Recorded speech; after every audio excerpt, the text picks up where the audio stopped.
Hello friends, स्वागत है आपका हमारे इस यूट्यूब चैनल लॉ एस्पायरेंट में। जैसा कि आपको पता है कि हमने पहले भी आपको बताया हुआ है कि हमने एक सीरीज़ शुरू कर रखा है जिसमें कि हम आपको आईपीसी के सभी सेक्शंस के बारे में सीरियली बता रहे हैं।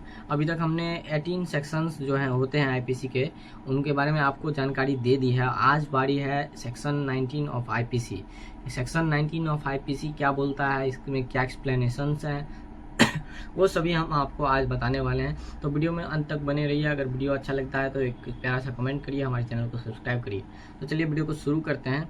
तो section 19 in the Indian penal code ये बताता है जज। व्हाट इज जज? द वर्ड जज denotes not only every person who is officially designated as a judge। मतलब जो वर्ड जज है वो मतलब यही मत नहीं कह रहा है कि जो भी ऑफिशियली डेजिग्नेटेड जज है वही बस जज है। यहाँ पे ये बताना चाह रहा है कि बट ऑल्सो, लेकिन एवरी पर्सन, हर वो इंसान who is empowered by law to give in any legal proceeding civil और क्रिमिनल ए डेफिनेटिव जजमेंट।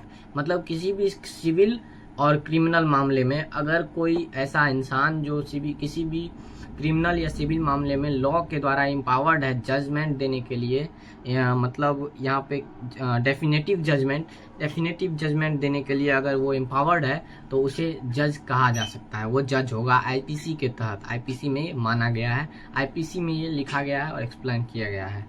तो सिविल और क्रिमिनल अ डेफिनेटिव जजमेंट और अ judgement which if not appealed against would be definitive, or a judgment which if confirmed by some other authority would be definitive।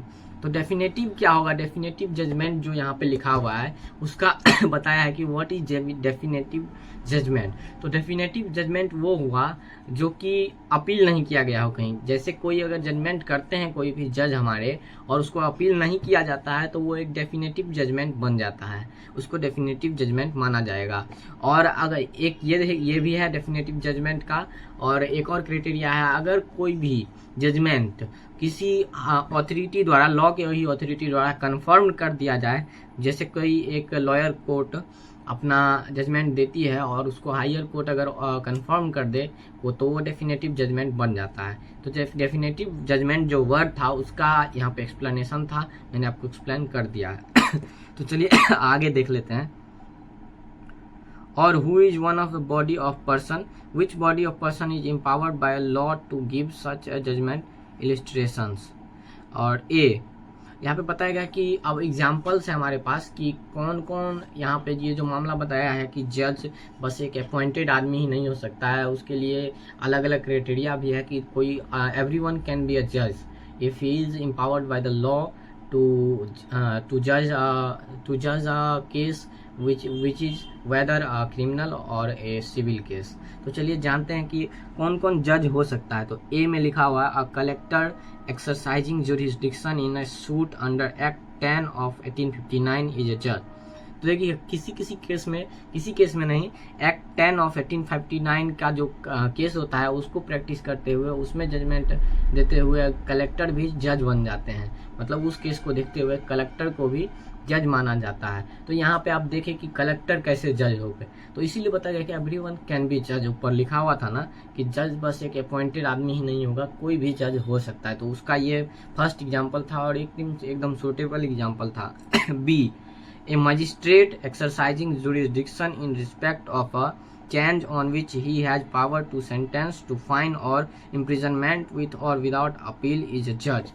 तो एक magistrate भी जज हो जाता है जब उसके पास पावर होता है कि कोई भी किसी चेंज के रिस्पेक्ट में किसी आदमी को on which he has power to sentence to fine करने का पावर है, इम्प्रिजनमेंट का पावर है, विथ और विदाउट अपील, अपील के बिना और बिना या अपील के या बिना अपील के उसके पास ये सब पावर है, इज अ जज। तो वो भी एक जज हो गया। मजिस्ट्रेट भी एक जज हो सकता है किसी मामले में। तो चलिए डी में जानते हैं, सी जानते हैं। अ मेंबर ऑफ पंचायत, मतलब देख लीजिए यहाँ पे पंचायत का मेंबर भी जज माना जाता है। कैसे, चलिए समझते हैं। A member of panchayat which has power under 21 regulation 7 1816 of the Madras code to try and determine suits in is a जज। तो यहाँ पे मद्रास कोड जो है 21 regulation 7 1816 of the Madras code, उसमें ट्राई और डिटरमाइन करने का सूट्स को ट्राई और डिटरमाइन करने का उसके पास पावर है, तो वो भी एक जज हुआ। तो यहाँ हम समझ लिए कि कैसे पंचायत का मेंबर जज हो सकता है। तो यहाँ आप देख रहे हैं कि पंचायत के मेंबर जज हो सकते हैं, एक मजिस्ट्रेट भी जज हो सकते हैं, एक कलेक्टर भी जज हो सकते हैं। तो यहाँ से ये सब एग्जाम्पल देके ये पॉइंट प्रूव करना चाह रहे हैं हम लोग कि जज जो है वो कोई भी हो सकते हैं, मतलब एक अपॉइंटेड मतलब एक खास उसका एग्जामिनेशन से वो गुजरा हुआ आदमी ही जज नहीं बन सकता है। जज होने का बहुत सारा क्राइटेरिया है, इसलिए यहाँ बताया गया है कि ये मतलब कोई एक अपॉइंटेड आदमी ही जज नहीं होगा। जज can be, anyone can be a जज। ठीक है, तो चलिए डी में देखते हैं हम। A magistrate exercising jurisdiction in respect of a charge on which he has power only to commit for trial to another court is not a जज। यहाँ पे बताया गया कि एक मजिस्ट्रेट है जो कि अपना जुरिस्डिक्शन को यूज करके एक एक्सरसाइज कर रहा है अपने ये पावर्स का, जो कि वहाँ पे वो क्या कर रहा है कि ट्रायल के लिए वो बस एक वहाँ पे मतलब कमिटमेंट कर रहा है कि ट्रायल होगा। तो वो जज वहाँ पे नहीं हुआ, क्योंकि वो ट्रायल खुद से नहीं कर रहा है। वो ये बता रहा है कि नेक्स्ट कोर्ट या किस कोर्ट में आपका ट्रायल होगा, वो उसको यहाँ पे क्या बोल सकते हैं, रेफर कर रहा है कि वहां पे आपको आपका ट्रायल चलेगा। तो ये यहाँ पे ये जज नहीं हुए, वहां पे वो मजिस्ट्रेट हुए, क्योंकि वो उन्होंने रेफर बस किया है कि आपका जजमेंट, आपका जो केस है वहां ट्रायल में चलेगा, फलाने जगह फलाने कोर्ट में। तो यहाँ पे ये बताया कि यहाँ पे ये जज नहीं होते हैं, क्योंकि वो ट्रायल खुद नहीं कर रहे हैं, वो बस रेफर कर रहे हैं। तो आपको उम्मीद है कि अभी तक आपको समझ में आया होगा कि जज हम किसको बोल सकते हैं। सेक्शन 19 में, पूरा सेक्शन 19 में बस यही एक्सप्लेन किया गया है कि हु कैन बी कॉल्ड जज।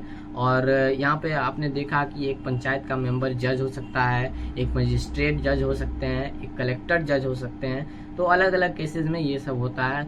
उम्मीद है आपको समझ में आया होगा। अगर समझ में आया है तो कमेंट में बता दीजिए कि समझ में आया कि नहीं, और अगर कोई डाउट है तो वो भी कमेंट करके आप पूछ सकते हैं। बाकी अगर आपने अभी तक हमारे चैनल को सब्सक्राइब नहीं किया है तो सब्सक्राइब कर लीजिए। ऐसे ही नॉलेजेबल कंटेंट्स के लिए मिलते हैं किसी और वीडियो में किसी नए सेक्शन के साथ। तब तक के लिए गुड बाय।